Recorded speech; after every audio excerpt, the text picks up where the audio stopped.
My dear friends, if you've watched some of my videos over the last 12 months where I review a number of sport compact cars, I have mentioned on a number of occasions that it is a segment that is nearest and dearest to my heart, and probably is for you as well, especially if you're watching a video review on the brand new, all new 2023 Toyota GR Corolla.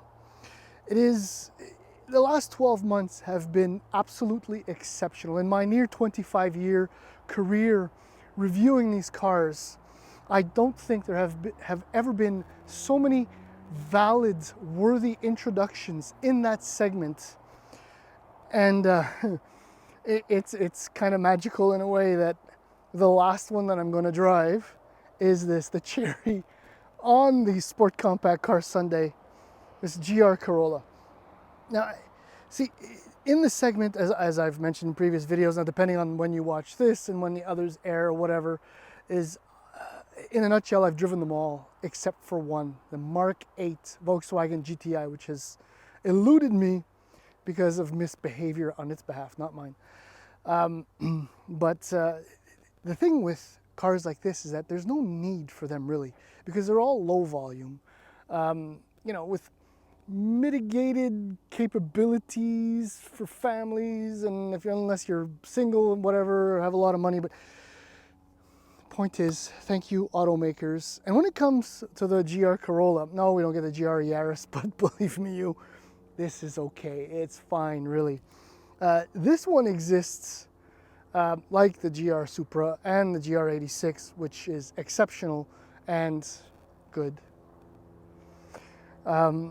It exists because GR is far from done. Toyota has kind of hinted that there are a lot more GR products coming in the near future. I suspect most of which will be electrified and eventually electric.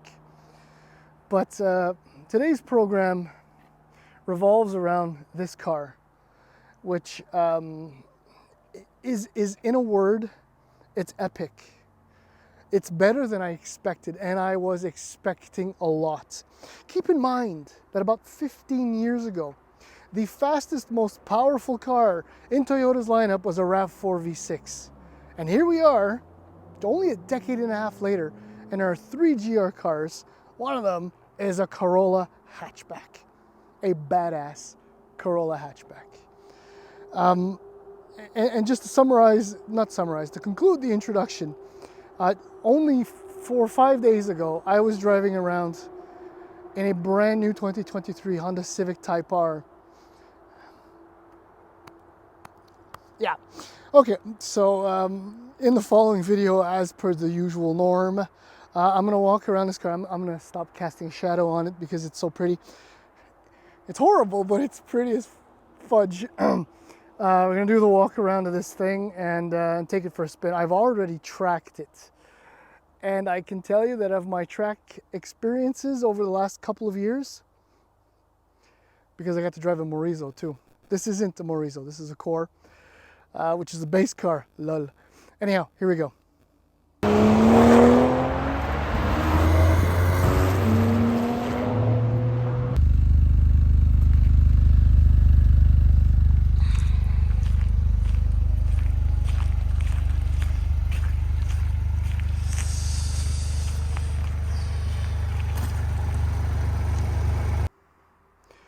So my time with this car is extremely brief, so I'm gonna have to jump into the details. Base price in Canada, $45,490 for the base Core car, which comes with Apple CarPlay.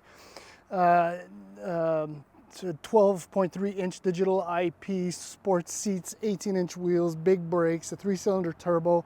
The one way you can tell them apart, say compared to the Circuit, which is the mid-trim, which is $53,990, which will probably be the volume model, or maybe I'm completely off because I would get this one, is that the spoiler is not body color, and red is only available on the base Core car, which is kind of unusual.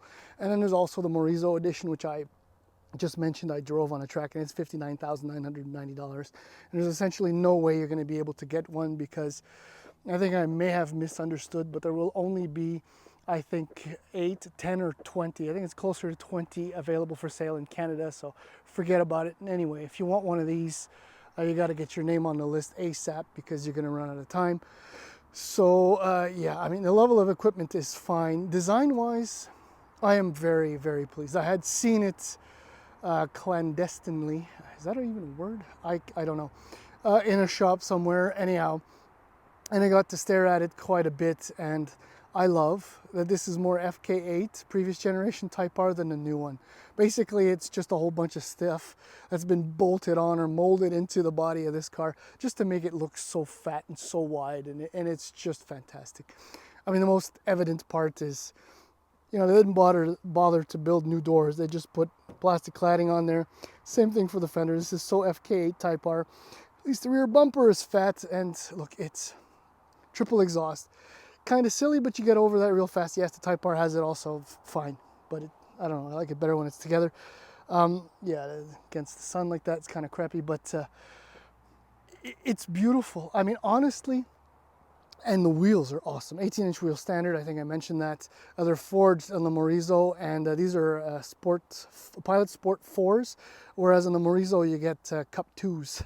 Very, very big difference on the track. It's incredible. I would just get a bigger spoiler on this thing. I mean, if you're gonna go all out and make a Corolla look like this, you've just gotta go all out and make a Corolla look like this. And it just looks absolutely fantastic. I mean, the details I kind of pointed out, the rear fenders. I mean, the whole front bumper is fat. The front fenders are blistered on the sides. It looks fantastic. The GR badge is perfect. I like the little pipsqueak fog lights. I don't know why, but they just fit this car so well. There isn't a bad angle like the FK8 Type R. The new FL5 is completely gorgeous, but it's a grown-up hardcore sport compact car, whereas this, it is not. This speaks to me volumes like my Type R, like the new Type R doesn't really do anymore. I don't know, what else can I say? Most of the aero on this car is functional. Except, yeah, when you get into the circuit, the rear spoiler is actually a little bit bigger, so some of the aero around the front and on the sides is blocked off compared to on the core. My opinion, this is really the version to get. What else can I show you on the inside? I mean, do we really want to see the trunk? Well, the trunk is full of junk here. But see, that's shortcoming. This is why I can't have one, because I have kids. And the other reason is, well, because I have kids, so the back seat is just absolutely useless, but whatever, that's Corolla. Oh, maybe it'll look better this way. That, I don't know why, but GR4, it's the simplest. It's a dirty series of letters. That's all it is. Enough with that.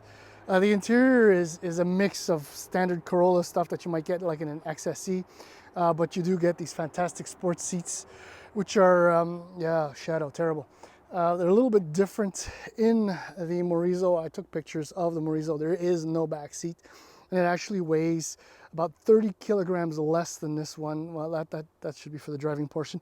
But look, even once you get to this trim, I mean, they're still well equipped. These cars are prototypes, so I don't know if all the specs and features are the same as they would be in the production cars, but you know, suffice it to say, you get some heavy duty seats and you get a nice GR steering wheel. So let's just get on board. I'll just start it up. Sun is terrible. I've done a terrible job again. But shifter, I don't know, GR is really growing on me.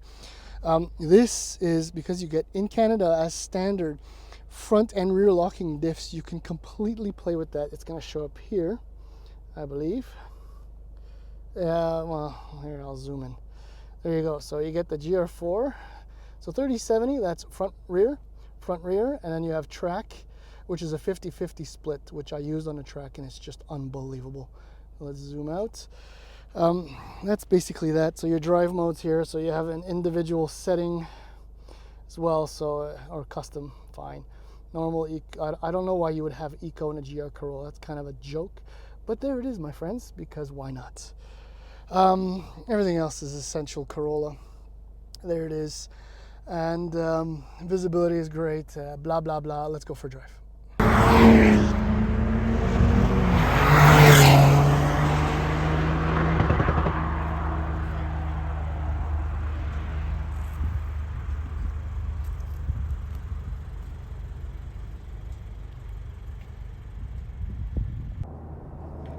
All right, we're already on the move.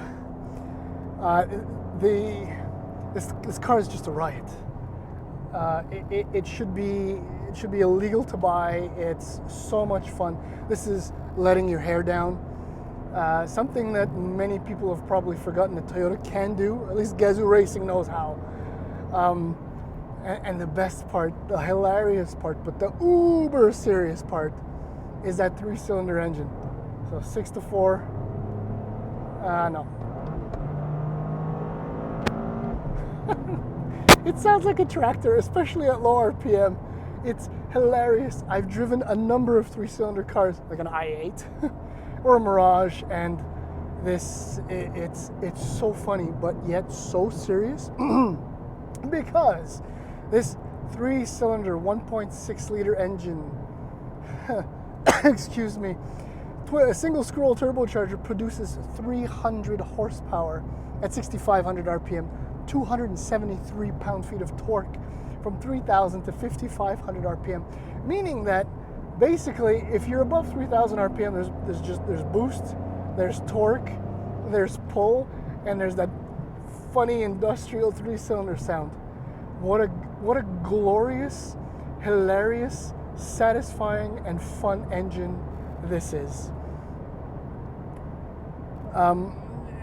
And look, it only comes with a manual transmission because Toyota knows. Toyota knows, and as far as front-wheel drive cars are concerned at Toyota, this is the best manual transmission I think I've ever driven in 20 plus years of driving these cars.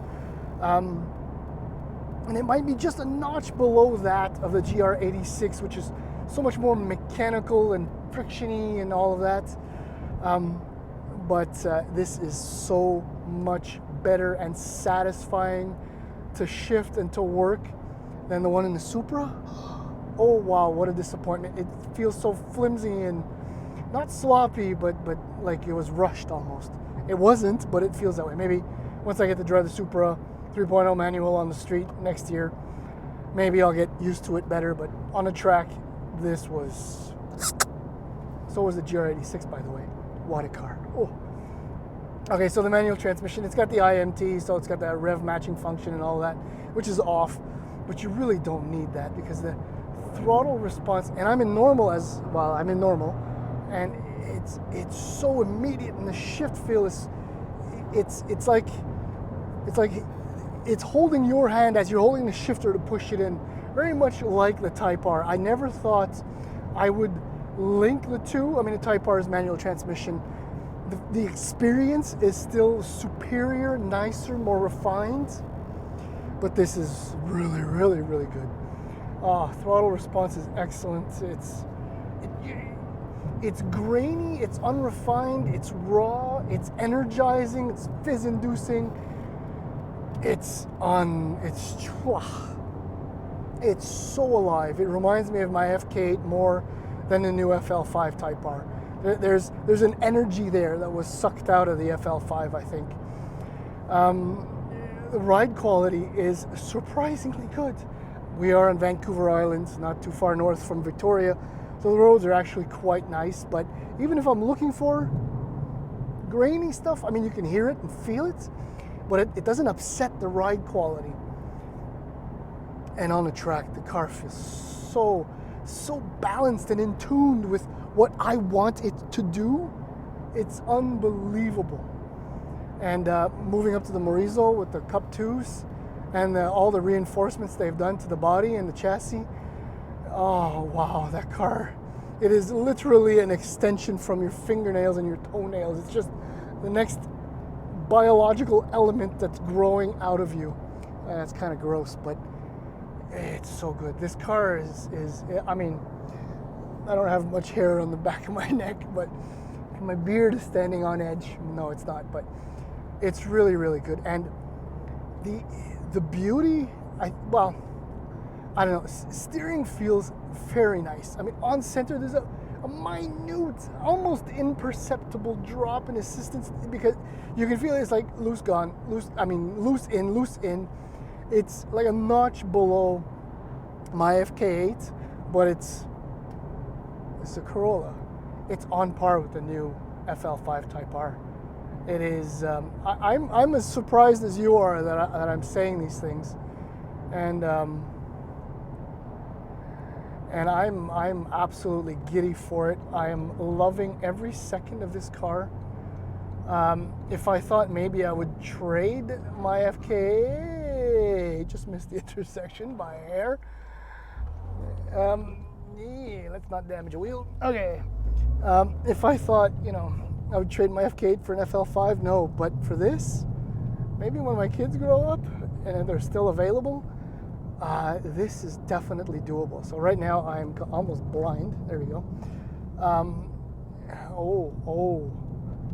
I love exploring. What have I found? Oh my goodness. Okay, it's not part of the video, but hey, this is the fun part when you're not at home and you get to explore roads. See, this is where a GR Corolla belongs. And I won't do anything silly, but I am so confident, especially in the 30-70 split, that this thing would be a monstrous riot on these roads. Look, the GR Corolla is everything Toyota. I mean, they've GR4, Gazoo Racing. Of the three cars on the track, as good as the GR86 is, this to me was the most entertaining with the 50-50 split, because you just get on the throttle. Oh my goodness, I feel like putting it sideways, but I won't. You just get on the throttle and the car just, it really does pull. I mean, it resembles the FK8 on the track, where the front end is so in tune with grip and adherence and getting the most out of the power and sending it to the tarmac for forward momentum. Oh my goodness, this road. Yeah, this car is better than I thought it was going to be. It's just epically good, entertaining, and it's going to be easy to live with. And bravo, I applaud you, Toyota, for building this car. I am absolutely in love. Oh my goodness, this road. Oh my goodness. Oh, and they continue. They're still coming to curves. Oh. Okay, I gotta calm down. I gotta stop shooting. Okay, this, you want one? Buy it. Do not hesitate. Toyota joked, but essentially they're gonna build one fewer than the demand wants. So it's gonna be exclusive, maybe not as exclusive as an FL5 CTR. But in my opinion, for $45,000 for the base car, this is the core. And it's all-wheel drive too. Might be a better car. I say bye-bye.